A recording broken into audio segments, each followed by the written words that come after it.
analyse asymptotique, relation de comparaison cas des suites, équivalent de suite à l'aide de limites usuelles. Donc, en propriété importante, c'est que si f est continu, et c'est bien fondamental, la continuité, alors, avec, c'est-à-dire la limite lorsque x tend vers a de f de x égale L, un réel non nul, alors dans ce cas-là, si un tend vers a, alors la limite lorsque n tend vers plus l'infini de f de un égale L. C'est-à-dire qu'il y a conservation de la limite à condition que vous composez par une fonction continue. C'est fondamental, donc n'oubliez pas cette hypothèse. Application, donc qu'est-ce que ça revient à dire par rapport à ce qu'on a vu au cours sur les équivalents, c'est dire que la limite lorsque n tend vers plus l'infini, comme on a pris un réel non nul, ça revient à dire finalement que f de un est équivalent à L, puisqu'il suffit de quotienter. Donc maintenant, application à tous les équivalents que vous allez devoir connaître par cœur. Les premières, c'est que vous connaissez des limites usuelles que vous avez vues en terminale. Par exemple, la limite lorsque x tend vers 0 de exponentielle x moins 1 sur x égale 1. Vous l'avez vu, c'est un taux d'accroissement, vous savez que l'exponentielle est dérivable. Vous, la plupart du temps, c'est le cas. Exponentielle de 0 égale 1, et vous savez que la dérivée de l'exponentielle, c'est l'exponentielle. Donc, en fait, l'appliquer en 0, vous obtenez 1. Donc, vous devez connaître ces limites usuelles, c'est-à-dire qu'en 0, exponentielle x moins 1 sur x égale 1, la limite en 0 de ln de 1 plus x sur x égale 1. Pareil, taux d'accroissement, je vous rappelle que ln de 1 égale à 0, donc c'est pareil, c'est encore un taux d'accroissement. Et pareil pour celle-ci, une fonction puissance. Donc, vous avez ces trois limites connues normalement. Eh bien, application à la propriété qu'on vient de voir, c'est que si la suite un, une suite un tend vers 0, alors on en déduit les équivalents suivants, c'est que exponentielle du n moins 1 est équivalent à un, que ln de 1 plus un est équivalent à un, et que 1 plus un puissance alpha moins 1 est équivalent en plus l'infini à alpha un. C'est une application directe de ces trois formules de terminale, mais n'oubliez pas la continuité, mais comme on a des fonctions dérivables, vous savez que dérivable implique continu, donc ça ne pose aucun problème. Donc nous étions dans les applications.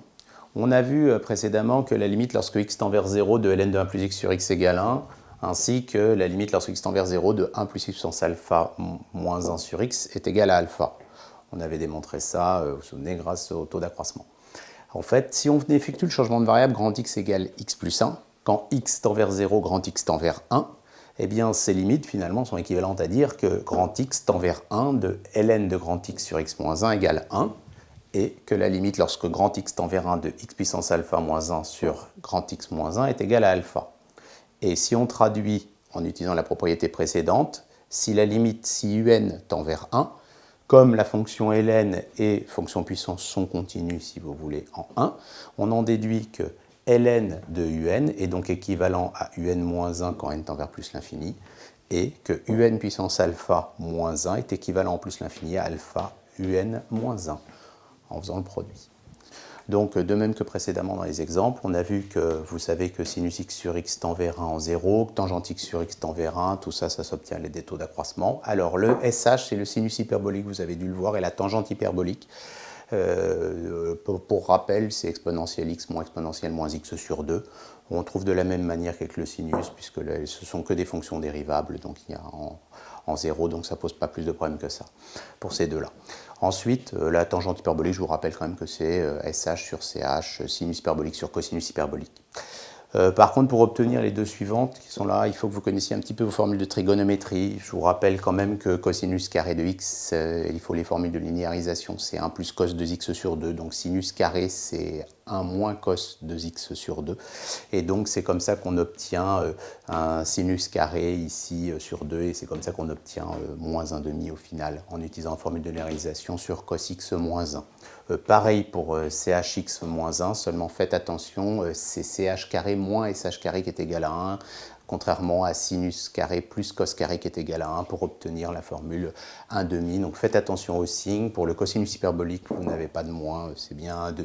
Donc qu'est-ce qu'on en déduit? En utilisant notre propriété, on en voit bien que si un tend vers 0, comme toutes les fonctions qu'on a énumérées précédemment, c'est-à-dire le sinus, la tangente, le cosinus hyperbolique, le sh, le ch, tout ça sont des fonctions dérivables, donc a fortiori continues en 0, on peut appliquer directement notre propriété. Donc on en déduit que sinus de un est équivalent à un en plus l'infini, que tangente de un est équivalent à un en plus l'infini, que le sh est équivalent à un, le th également, que cos un moins 1 est équivalent à moins un au carré sur 2, et le CH de UN moins 1 est équivalent à 1 au carré sur 2. Attention au signe entre le cosinus et le CH, c'est la seule bêtise à ne pas faire.